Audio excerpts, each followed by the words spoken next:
Hello, creatives, community, kind folks out there. I know my image is kind of strange, but apparently this is what it's handing me. It's not letting me change it. Anyway, um, welcome to RPG with DBJ. This week we're talking about consequences, or if you're looking at your screen, in sequence, Quinn. Anyway, consequences, aftermath, lasting impacts, and those kind of things. Yeah, that's what we're talking about this week. And today is World Building Wednesday.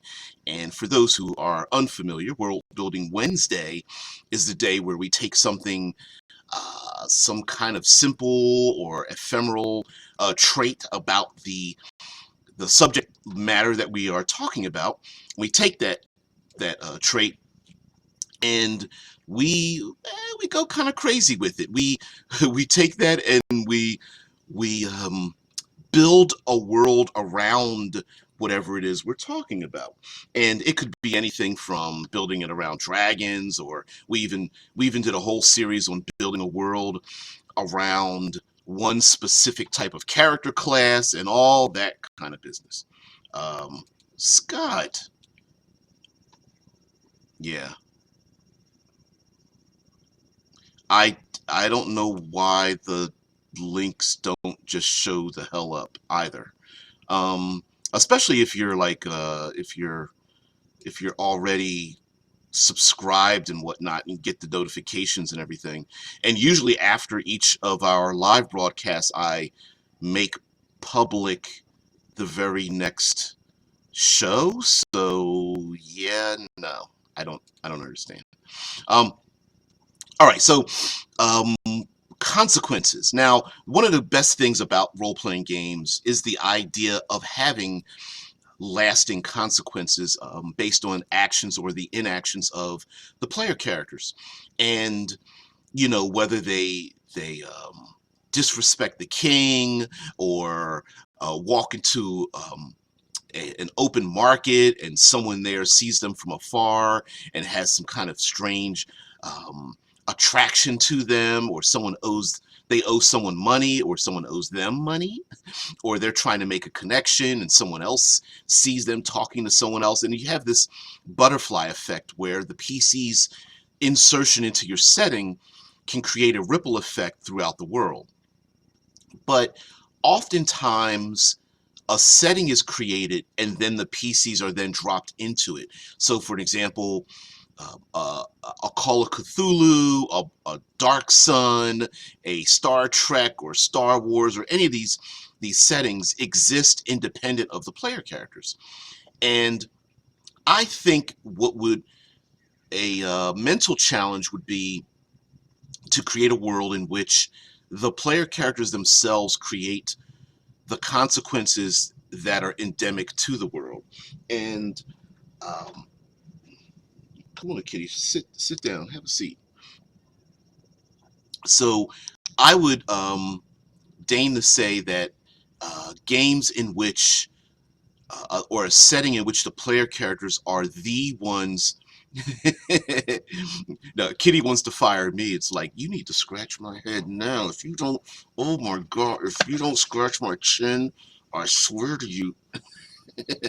Yeah, yeah. The kitties have a front row seat often, right next to me. You can't see her, but yeah, they have a front row seat, and so they get one or the other hand upon them. Um, Considering the fact that they know that I'm speaking to my computer, they're like, wait a minute, you should be paying attention to them. What are you doing? So the idea, I think, in a setting in which the player characters have ultimate not control, but the ultimate responsibility for the consequences. One would be, yeah, yeah, the video does that a lot.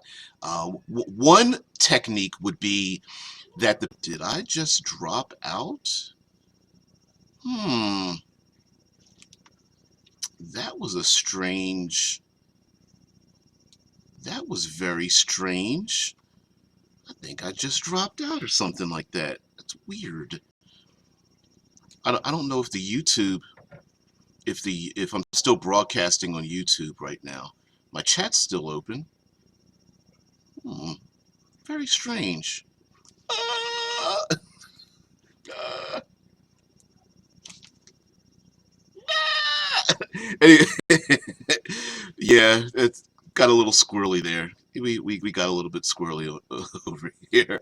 But all right, back to the consequences. The PC's being responsible for the goings on. Yay! The PC's being responsible for the goings on of the what is happening in the setting. I think will probably work best. Um, yeah, I didn't have time to do that. About calling someone who works at YouTube. Yeah, no, I work too many hours for that. I'm d- d- I work 12-hour days basically. So it's like 8 to 8, and I don't work in the office. I work outside, so I don't even have the opportunity to like sit back and have a real conversation because most people you wouldn't even be able to hear me while I'm driving up and down the streets and things like that. So, but the getting back to getting back to the point here instead of like getting squirrely again is having the option to have a setting in which the PCs are like the lords and um, they are the ones in control of the aspect of the world. Now, in a very simple manner, it could be a survivalist game, right? It's Battlestar Galactica. It's surviving in a prehistoric world, and the PCs are responsible for taking care of everyone and surviving. And so their actions or inactions in terms of keeping everyone alive and keeping everyone safe is the thing that really motivates the storyline. Now you could go even further and make them much like say Vampire the Masquerade or a strongholds and followers kind of ideal.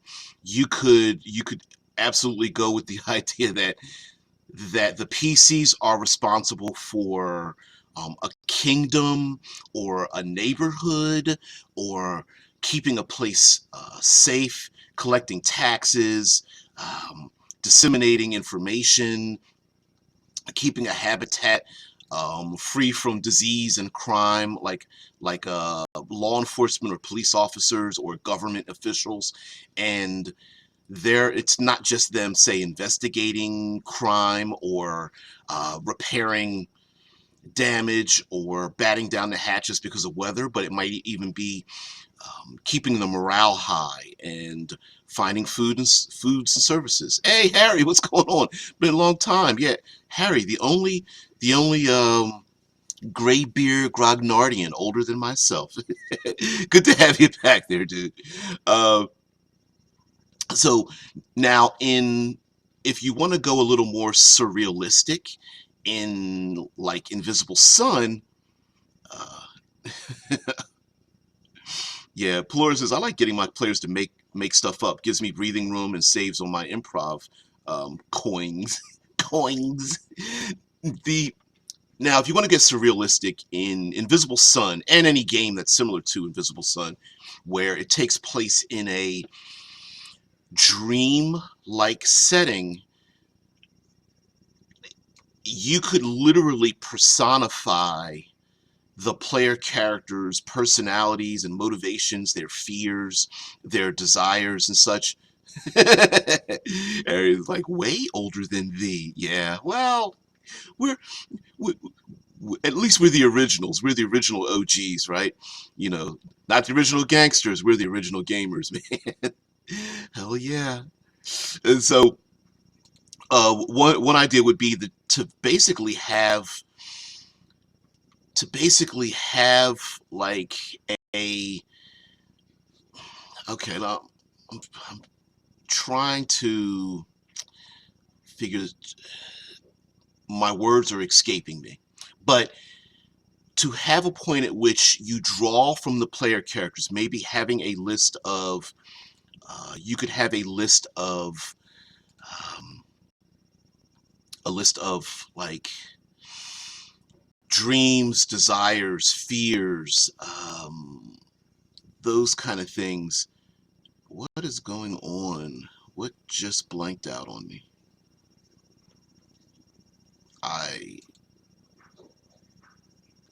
I don't know what the hell just happened.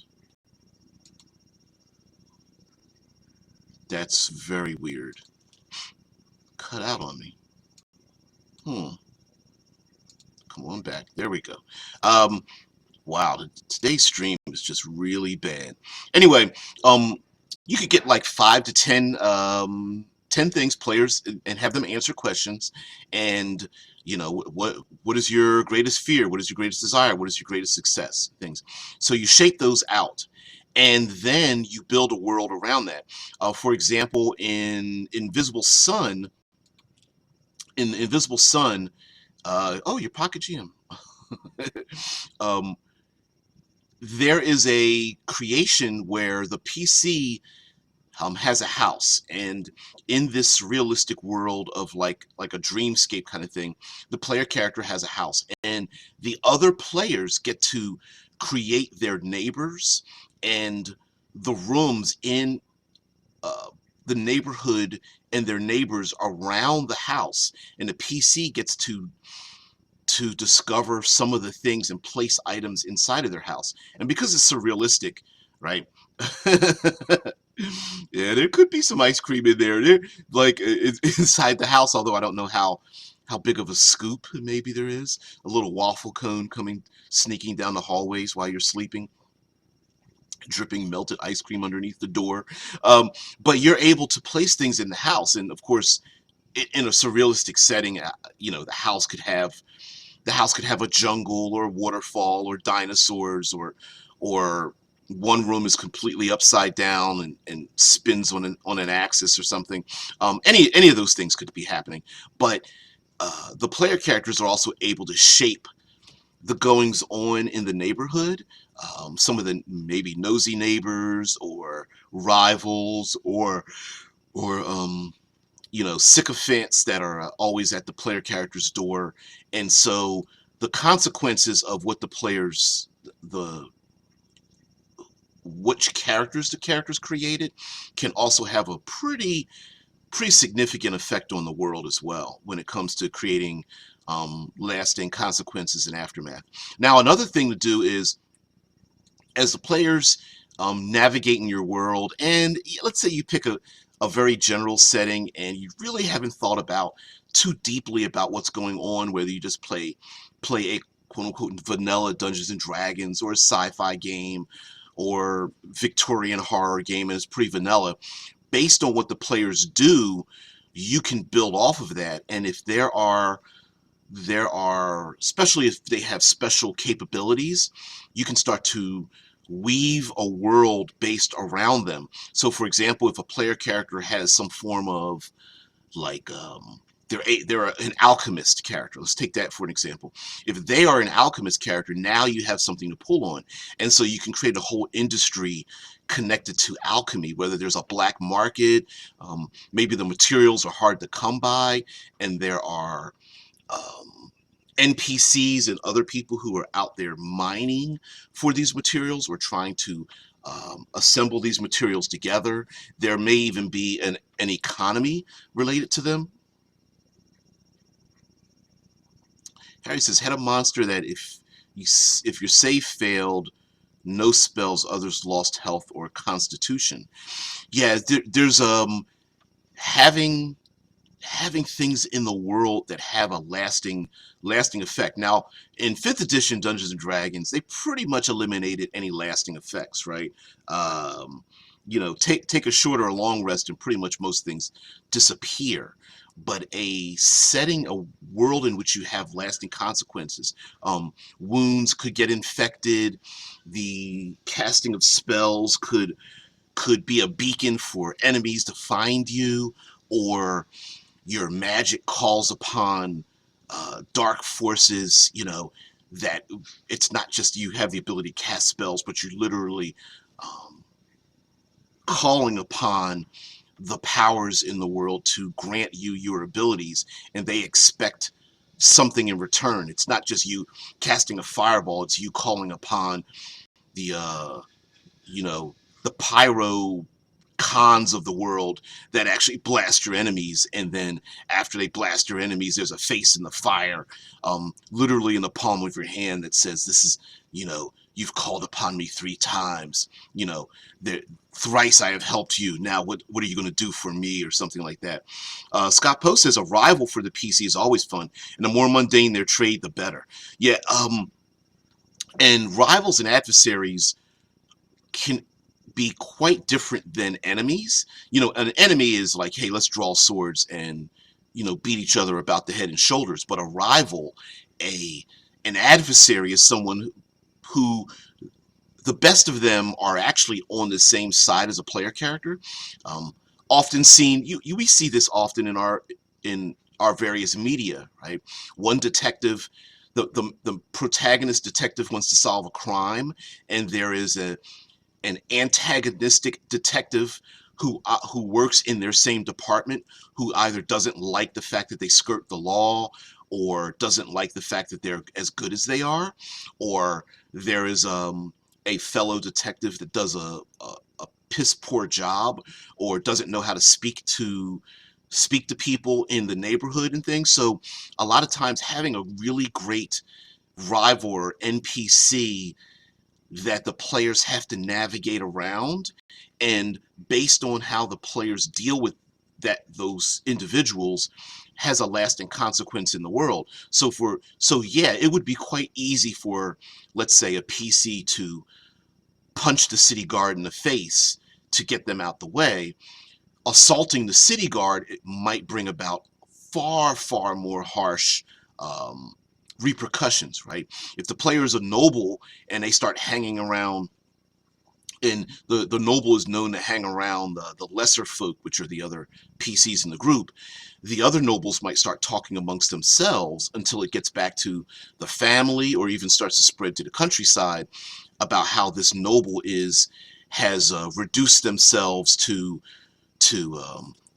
they are not royalty. They are, you know, they are pretending to be royal. You know, yeah, Robo Magon. They're like they're slumming it with the lesser folk, and that in turn, when that PC goes to ask for favors or something, they might have, it might fall upon deaf ears when the church looks at them and goes, you know, we normally, yeah, we send our agents, our proctors, to help you out, but now, no, not with you hanging out with those lesser folk. You know, exactly, slumming it in the boiler room with the rest of us. Discord. Now, now, on the other hand, this also works in your favor, right? The noble who is of the people themselves might have a very higher standing of this noble, where they might look down upon all the other nobles. You're like, oh, those people are, you know, they live in the high castle, figuratively and literally, but this one noble is for us, and is actually one of us. And this could elicit, their literal behavior may elicit the people to maybe speak up and start to rise up. And this could also bring something that's kind of dangerous, right?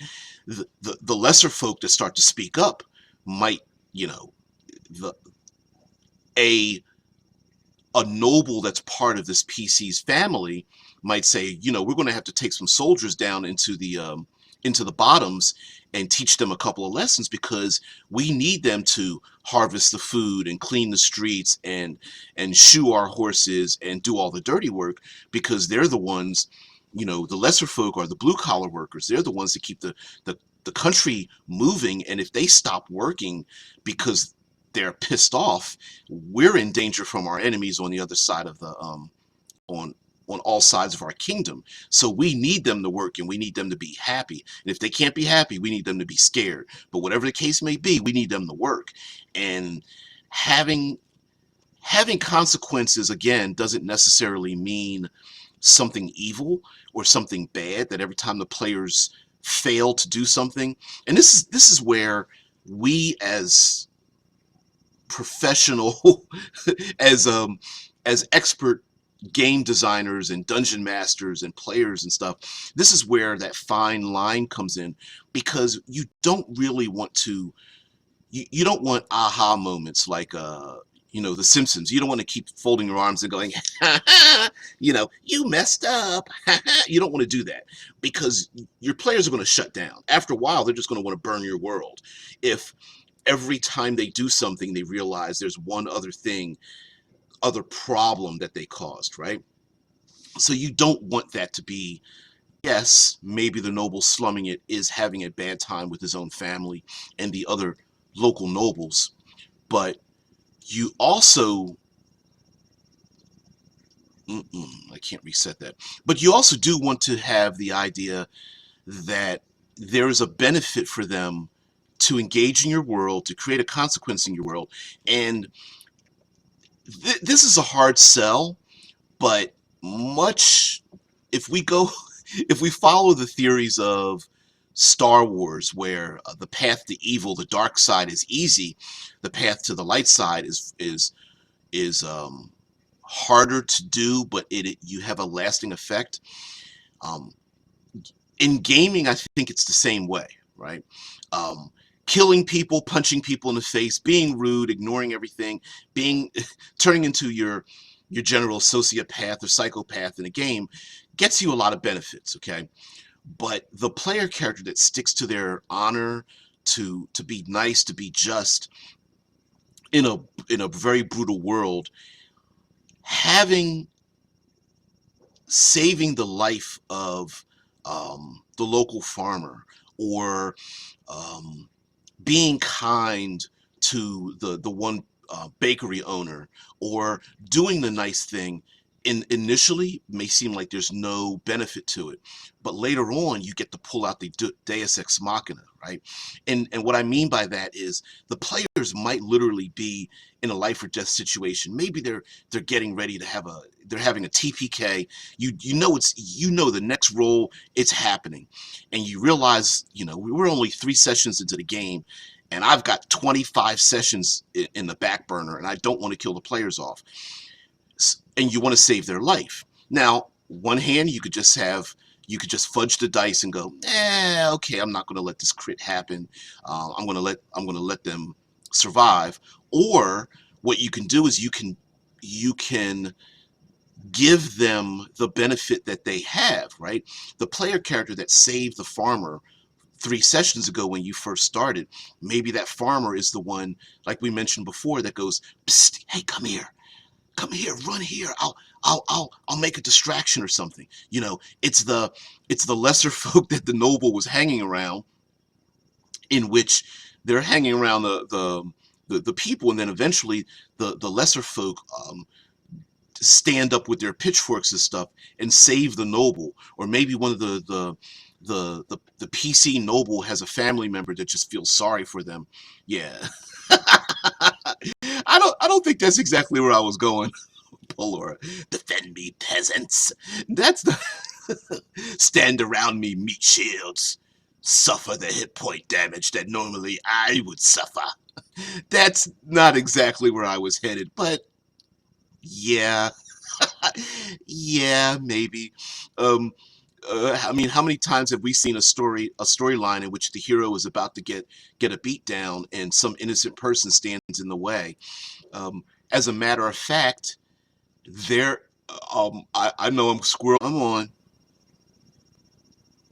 I hope I am now back.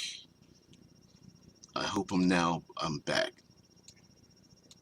Yeah, I might as well keep squirrely on up here, because this whole show has been kind of squirrely here.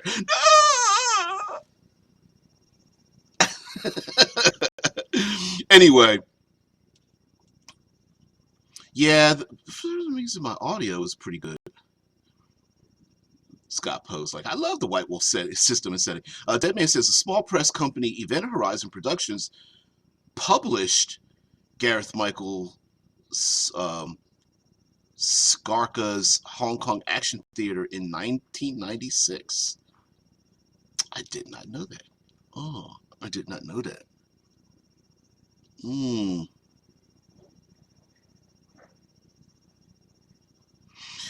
Yeah, Pelora brings up the point, like you always have the little awards for goodness, like the end of Star Wars Episode 4. Yep, getting the medals and such. More prestige and more fame, more responsibility, and more dangerous enemies. And it's weird because in a lot of role playing games, um, especially those where the the player characters gain levels and such in level type systems, as their name starts to spread, sometimes there doesn't seem to be an accompanying um, spread of responsibility and the consequences thereof. For example, in classic Dungeons and Dragons, of any iteration, your first to third level characters are pretty much bottom of the barrel characters, right? They're going to have an impact in their neighborhood, their local villages, maybe sometimes in a town or whatnot. But as the players start to get seventh, eighth, ninth level, they crest that seventh to ninth level period and go into 15th level and such. To me, now you're hitting upon like superhero level. They're like demigods at this point, and when the player characters start slinging around lightning bolts and fireballs and they start slicing mountains in half and such, to me it feels like the world itself would be shifting and changing. That a 12th level necromancer, just by their mere existence, would be raising the dead by accident, that they would be causing not evil spirits. They would be causing spirits to rise up, some good, some evil, to become unsettled. That the powerful druid that is able to shift into the shapes of all these wild animals would be calling these wild and potentially dangerous animals from afar to hang that much closer to civilization, because they look at the druid as a like some sort of messiah and whatnot. And rather funny, if we take a look at some of the really good boons and consequences PCs can have, a lot of those, like you guys are talking, like you brought up, Pelora, about getting, being recognized for doing good deeds. Sometimes the good things can be their own problems. We talked about trying to walk around with your 50,000 gold pieces, and how so many people will come out of the woodworks to, from long lost relatives to churches wanting to have you tithe, to paying taxes, to wanting you to invest in their businesses and things. There's also the idea of, could you imagine the sneaky, stealthy character rogue having a number of sycophants around them, and people that desire to be near them, and they're trying to hide in shadows, but there's like a group of like 5 dozen individuals that are like, can I get your autograph? I love your outfit, you're so dark and gothic, I love, I mean, it would be pretty wild and pretty weird to be followed around like the paparazzi or something, for the PCs to have these like followers that are sitting outside their doors, wanting to paint their picture, wanting to, always offering, the local tailor or weaver is giving them new clothing or something. Someone's baking them, having fresh baked goods at their door when they awake in the morning each time. Maybe there are a collection of novice hunters that want to follow the professional ranger around in the woods, to have them teach them the the the expert techniques to be good with a bow and to hunt dangerous animals in the wild. Yeah, you're so broody. It's so hot. Plur says you can switch good intentions into something bad. PC saves someone from the gallows, and a hit squad is sent to wipe out their family to make an example of them. That is a very common thing, especially amongst organized crime, where sure it's easy to punch the enforcers in the face, right? Someone goes into the local market and goes, "Hey, you owe me protection money. We don't want anything to happen to your business." And the store owner hands over their cash, and the PC comes in and is like, don't listen to those thugs. I'm going to punch them in the face and beat them about the head and shoulders, right? And that's easy. But if the crime element is like, they did what? They didn't pay up and they beat my soldiers about the head and shoulders? Okay, we're gonna burn their house down, and pick about 3 of their family members, drag them out into the street, and then put a bullet in the back of their heads, right? So yes, while the PCs may feel like they have the ability to like, I can't be pushed around, the consequences could be, well, there are other things going on in the world, and when a king or a noble or something decides to set fire to random people's homes because of the PC's actions, maybe there's not much they can do about that. Or maybe someone engages in inaction when the PCs act, meaning like food is withheld, trade routes are closed off, um, those kind of things. Yeah, RoboMag brings up, I miss level titles from first edition. They made you feel special. You know what? I kind of miss that too. Now I do understand that they kind of mixed and matched those level titles from different cultures. But for those who don't know, first edition Dungeons and Dragons, I don't know how you measure this. First edition, or BX as it's been called, basic and advanced Dungeons and Dragons Player's Handbook, for each of the major classes, from levels, I believe, first through at least ninth level, seventh to ninth level, there was actually a title that came with your level. So you didn't just go from first to second. You actually went from acolyte to proctor or something if you were a cleric, as an example. Or if you were a monk, you went from student to practitioner. Or if you were a fighter, you went from yeoman to pikeman or soldier or swordsman or something like that. And those titles, I don't know, Dead Man, see if you could find at least a set of those titles, or Tesla. But those titles actually did feel like you were a little bit special. Now, mind you, they were assembled from our vast cultures, and those cultures, there wasn't parity in them. Like, it wasn't literally like, oh, this title was above that title. Oh, okay, there you go. RoboMagon threw something into the Discord. For example, bringing up like Paladin, you went from gallant or gallant to keeper to protector, defender, warder.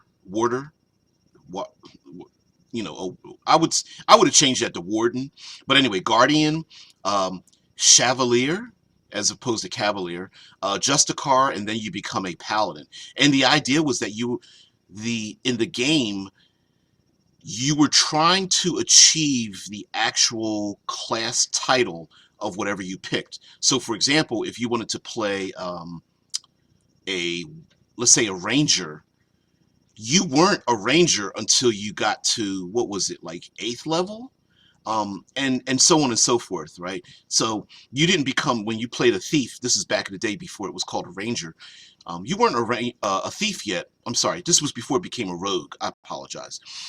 The class was called thief, and you weren't considered a thief till you got to like 10th level. In the beginning, you became like an apprentice rogue, footpad, cut purse, robber, burglar, filcher, sharper, a magsman, and then you became a thief. And yeah, I kind of miss those. Thank you very much for that, RoboMag. I miss those title. Those titles also came with it. It hinted upon a narrative element that you became a, like, for example, if a person is an acolyte in a religious organization, you were looked upon in a particular way. And mind you, this didn't necessarily have to do with your combat abilities, your capabilities. Much like in the military, a person, a person who is demoted in the military doesn't lose their capabilities, right? Which kind of always annoyed me with Star Wars. It's like, you're not a Sith Lord anymore. And I'm like, what does that matter? They're still powerful as hell. Whether you're recognized as a Jedi Master or a Sith Lord, doesn't, or whether you've graduated into becoming a Sith or not doesn't matter. It's a title. Your capabilities don't change. And so, on one hand, you might be very influential as a cleric at a higher level, but your lower level acolyte might actually be more capable than someone above you, and then that creates its own problems. And remember, problems mean drama. Drama makes a greater narrative, you know. Um, and oh, there we go. Thank you very much for that, Deadman. Deadman puts into the Dungeons and Dragons fandom wiki the idea of um, the level titles. Um, yep, and there goes the history of it: the original D&D, basic D&D, and then first edition. Level titles first appeared in original Dungeons and Dragons game in Men in Magic in 1974, and then went on the various versions of basic D&D based on the original continued to use level titles from the basic rules, and the subsequent rules cyclopedia did not use it. That was in 1991.